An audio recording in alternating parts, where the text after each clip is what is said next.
There is still a huge amount of mystery around these very peculiar objects. Historians wonder whether these objects were used for forbidden rituals.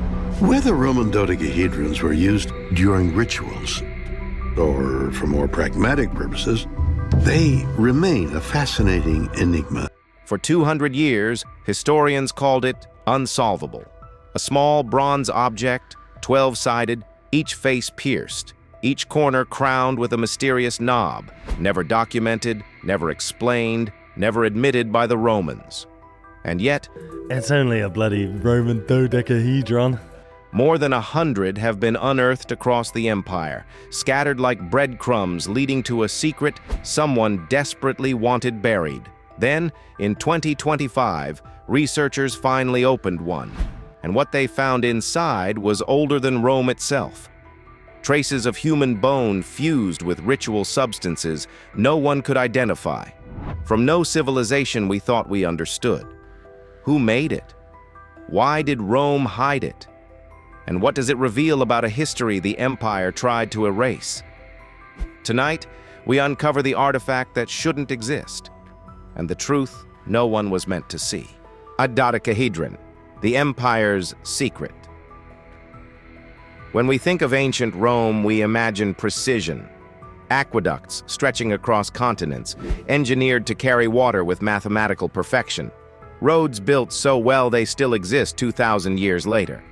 An empire constructed on documentation and absolute control. The Romans wrote everything down. Military manuals detailing exact formations. Tax records tracking every citizen. Recipes for garum fish sauce.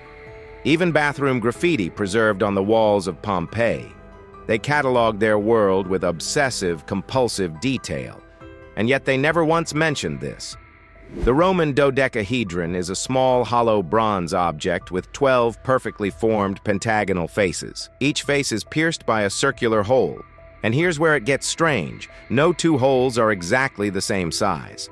And at every corner sits a rounded knob, carefully cast and sometimes individually soldered onto the main body. The craftsmanship is extraordinary. The geometry is precise. The purpose is completely unknown. Archaeologists have cataloged just over 130 confirmed specimens. That number alone creates the first red flag. Roman manufacturing produced objects by the thousands, coins by the millions, tools, weapons, pottery, all mass-produced with imperial efficiency. Yet these dodecahedron number barely over 100 across the entire former empire. For a civilization that standardized everything from road widths to military boot sizes, that scarcity is impossible to explain. But here's what should really bother you. Every single dodecahedron has been found in the outer provinces: Britain, Gaul, Germania, the frontier territories at the edge of Roman control. Not one has ever been recovered from Rome itself. Not one from anywhere in Italy. Not one from the Eastern Mediterranean, the wealthy heart of the empire. For a culture obsessed with bringing provincial innovations back to the capital, that geographic silence screams. The silence goes deeper.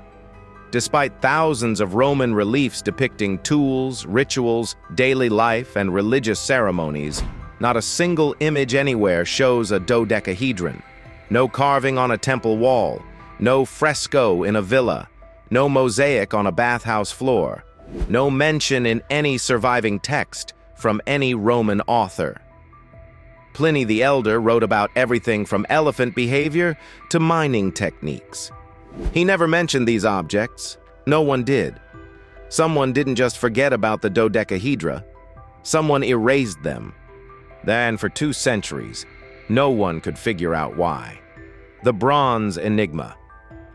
The academic establishment has been trying to explain these objects since the first one was discovered in 1739. Any discovery of a Roman dodecahedron is remarkable and unusual. Every theory they've proposed has collapsed under scrutiny, and the pattern of failure reveals something important about how badly we've misunderstood what we're dealing with. Candlestick holders. That was the first theory, proposed because it was clean and simple. Wealthy Romans loved elaborate candelabras. So perhaps these geometric bronze objects held candles for some decorative purpose. The theory died quickly. No wax residue has ever been found on any specimen. No scorch marks, no soot. Not on a single one of the 100+ examples examined. Whatever these objects were used for, fire wasn't part of it. Military rangefinders came next. This theory proposed that Roman soldiers aligned the different-sized holes to estimate distances on the battlefield, using the varying circles as a kind of optical calculator. It sounds plausible until you examine the objects themselves.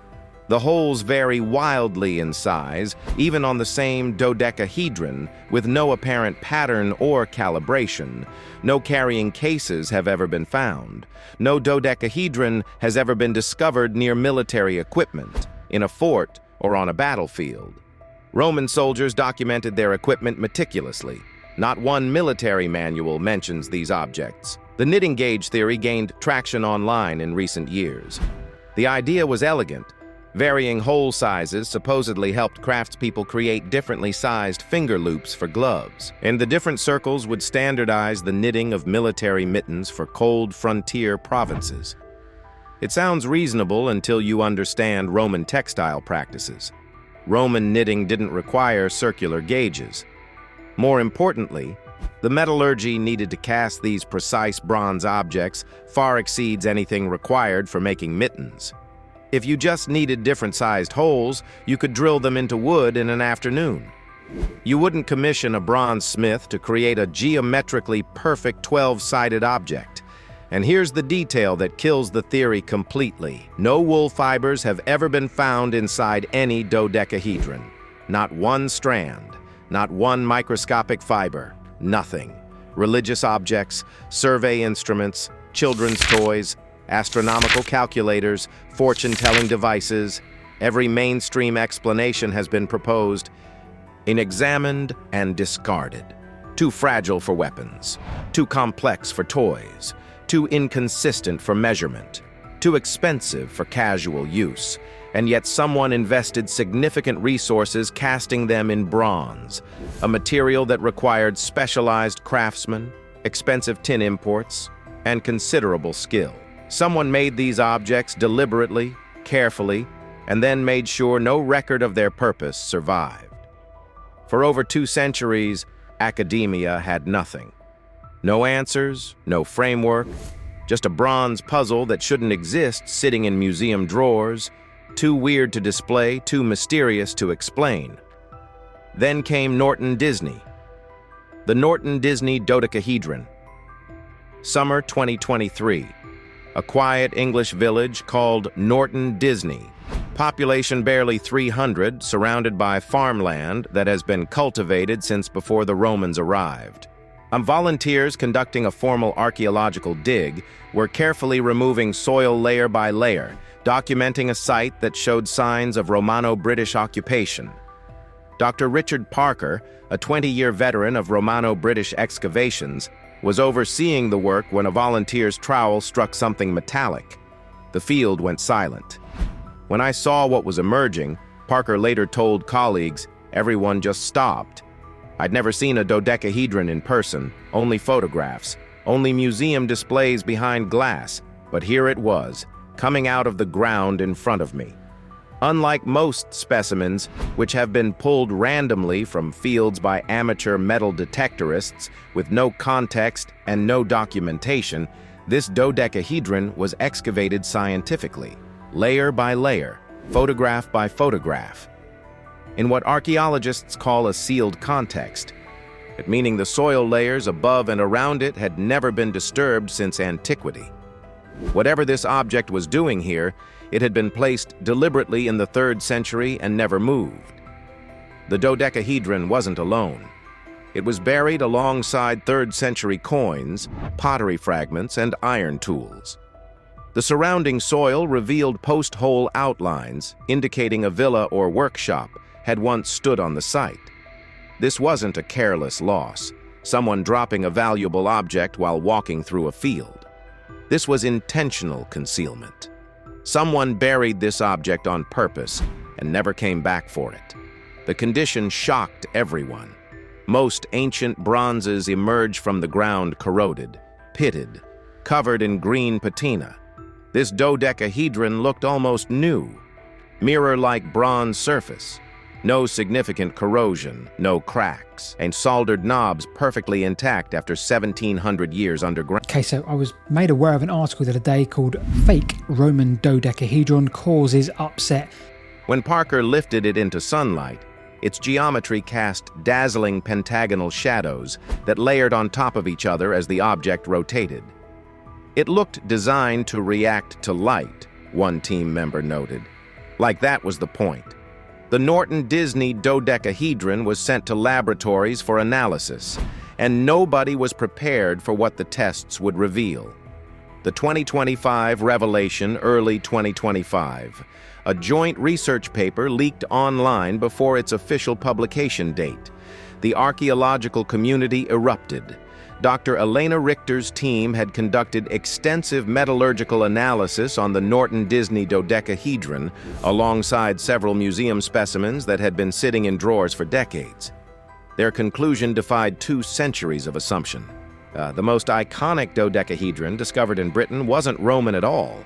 Metallurgical testing revealed a bronze alloy that matched pre-Roman Celtic metallurgy. The specific combination of copper, tin, and trace elements was consistent with Iron Age British bronze working traditions, not Roman imperial foundries. The object dated to at least 150 years before the Roman occupation of Britain, before the legions crossed the Channel, before Julius Caesar's expeditions, before Rome had any significant contact with the British Isles. This single finding demolished every mainstream theory overnight. If the dodecahedron predated Roman conquest, it couldn't have been a Roman tool, couldn't have been a surveyor's instrument, couldn't have been any kind of imperial artifact. It belonged to an indigenous tradition that Rome encountered, absorbed, and apparently tried to erase from history. But the metallurgy was just the beginning. Dr. Marcus Webb, Oxford's lead radiochemical analyst, handled the next phase of investigation. A 30-year veteran of artifact analysis, Webb had examined everything from Egyptian canopic jars to Viking burial goods. He had seen things that would make most people uncomfortable. But when the spectrometry results appeared on his screen, he asked his assistant to leave the room. Deep within the hollow chamber of the dodecahedron, his team found microscopic traces of calcium phosphate fused with amber resin and rendered animal fat. These combinations are strongly associated with funerary practices and ritual activities in Iron Age Europe. Celtic priests used similar mixtures in ceremonies involving the dead, burning offerings to communicate with ancestors, to honor the departed, to seek guidance from those who had crossed to the other side. But that wasn't what made Webb go pale. The residue contained a distinct isotope signature: cremated human bone. Tiny particles of burned human remains, sealed inside this geometric bronze vessel for over 2,000 years. I've seen human remains in artifacts before, Webb reportedly told colleagues. Burial goods, reliquaries, containers meant to hold the dead, but never sealed inside something this deliberately constructed. This wasn't contaminated. This wasn't accidental. This was the purpose. The dodecahedron wasn't a tool or a toy or a measuring device. It's an enigmatic artifact. Nothing really has generated this much debate. It was a sacred vessel designed to hold the remains of the dead. And the implications of that discovery were about to get much stranger. Buried between worlds, once scientists stopped asking what and started asking where, a troubling pattern emerged, one that had been hiding in plain sight for decades, ignored because no one wanted to see what it meant. Roman dodecahedra appear almost exclusively along the empire's western frontier. Britain, Gaul, Germania, regions that were culturally Roman on the surface, but spiritually Celtic beneath. Territories where native traditions ran deep, where druids had held power for centuries, where the old gods still whispered in sacred groves long after Roman temples were built on top of them. This distribution mirrors exactly the territories where Rome struggled most to erase pre-Roman traditions. The legions could conquer land, they could build roads and forts and cities, but they couldn't conquer belief. And in these frontier zones, indigenous spiritual practices survived underground, literally. Look at where these objects keep turning up. Burial sites, river crossings, settlement boundaries, crossroads where paths intersect. In ancient Celtic belief systems, these were liminal places, thresholds between worlds. Rivers marked borders between the living and the dead. Crossroads were places where spirits gathered, where the veil between realms grew thin. Boundaries were sacred because they existed in two places at once, belonging fully to neither. These aren't locations where Romans casually dropped tools. These are places where rituals happened. Several specimens show no signs of regular handling. The edges aren't worn smooth from use. The holes aren't polished from fingers passing through them. And these weren't everyday objects taken out constantly and used until they broke. They were brought out briefly, used for specific moments, then hidden away, concealed from Roman eyes, buried when the danger of discovery grew too great. Roman authorities deeply suspected unauthorized divination.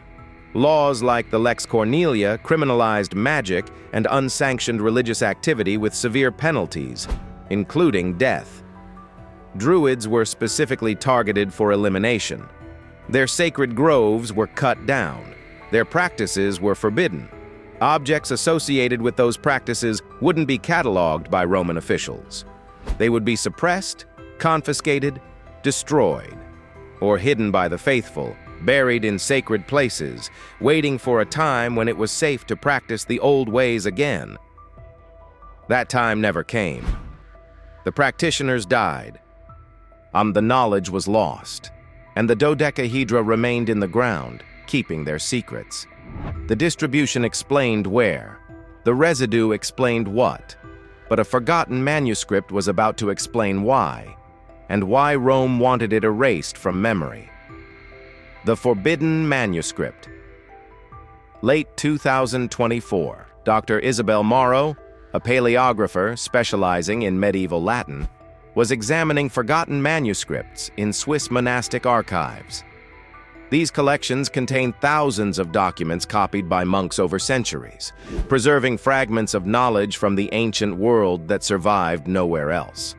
Most are routine: church records, agricultural accounts, copies of classical texts. But one document made Morrow stop cold. Catalogued as CEX-134 under the title Mysterium Duodecim, this 12th century manuscript contained a phrase that had never been fully translated or understood. Orbis Divinorum, the divine sphere. The passage described 12 faces pierced and crowned, handled by the whispering ones of the forest, used to hear the voices of the stone sleepers.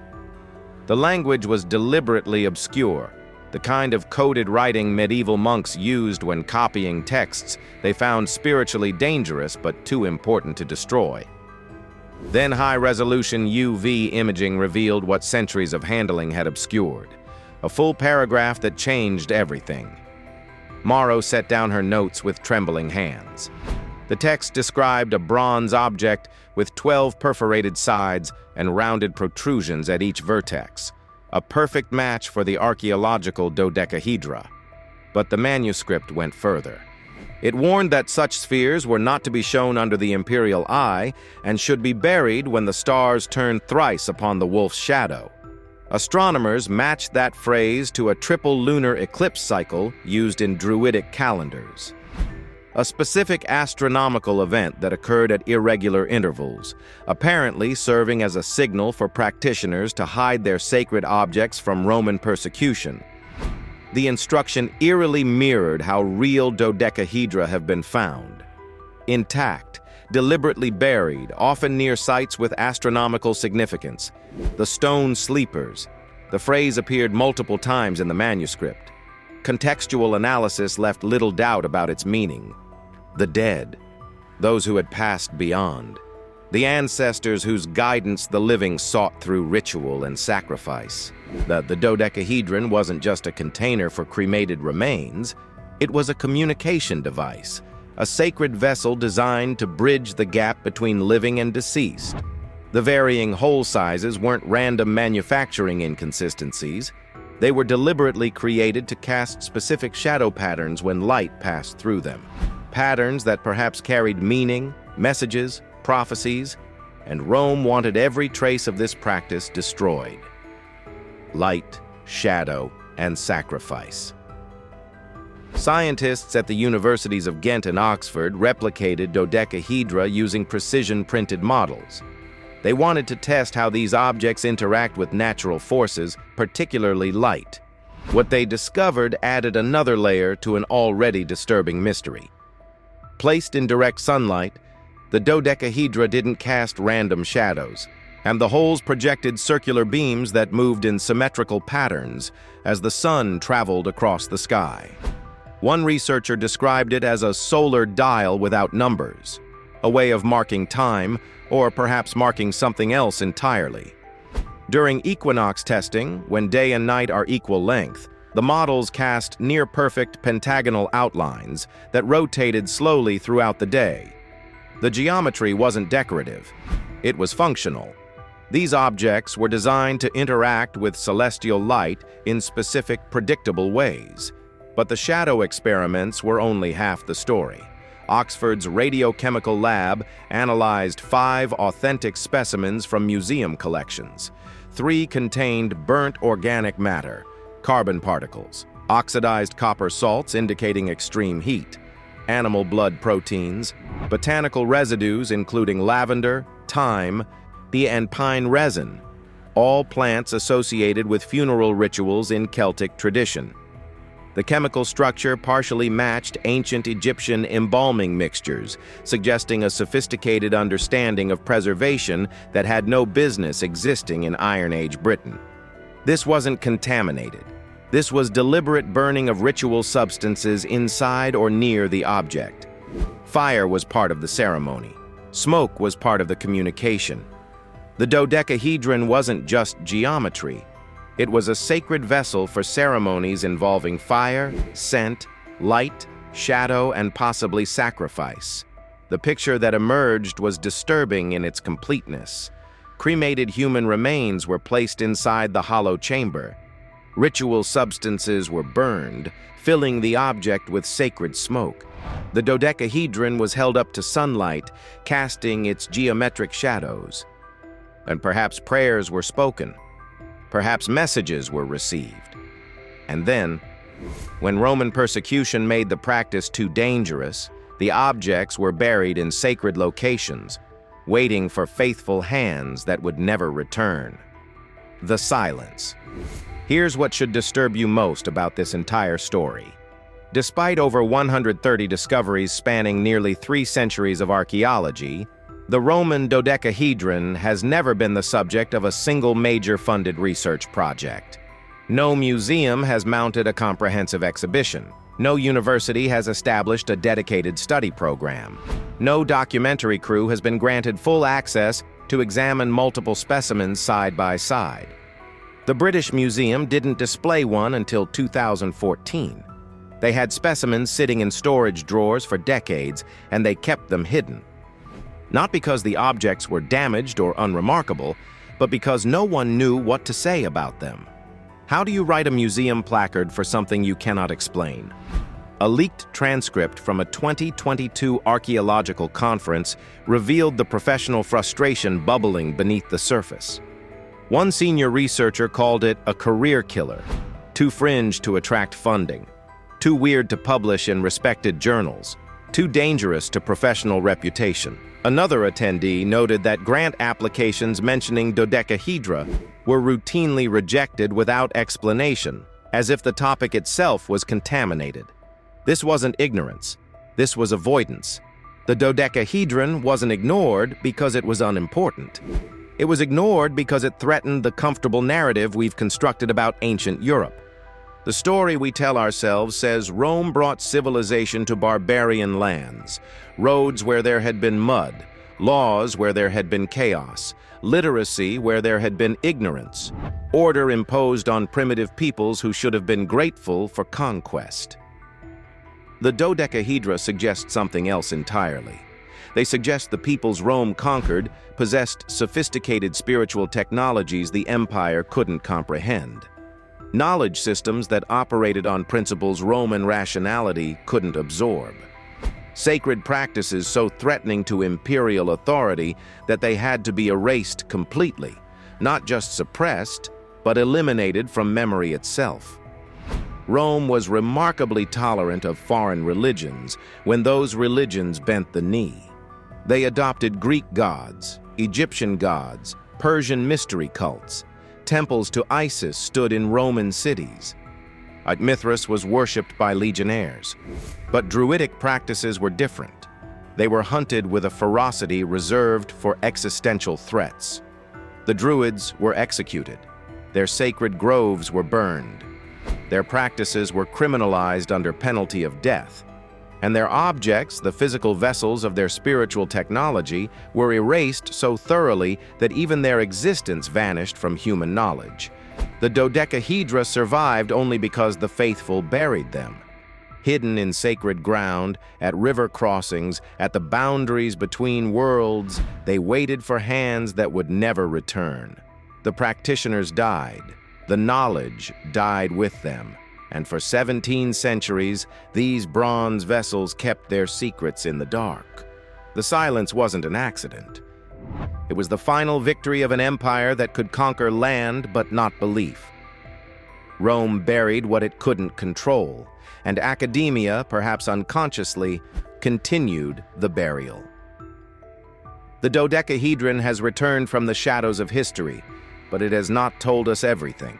Sealed in bronze, buried for centuries, dismissed as a curiosity, yet when it was finally opened, it revealed a world Rome tried to erase. Cremated bone, ritual substances, a technology of the spirit, a bridge between the living and the dead. If an empire as powerful as Rome could suppress something so extraordinary, what else did they bury? Roman Empire. For centuries, Rome was the most sophisticated metropolis in the ancient world. What knowledge, what inventions, what truths were deemed too dangerous to survive? And if they could hide it for thousands of years, how much of the past is still waiting, just beneath the soil, in museum drawers, or lost to time entirely? The dodecahedron is more than an object. It is a reminder that history is never finished. The empires lie, the records deceive, and sometimes, centuries later, a single discovery can challenge everything we thought we knew about the world. So the question remains, and it is one you should carry with you long after this video ends. What other secrets have been buried, and who will be the next to bring them back into the light?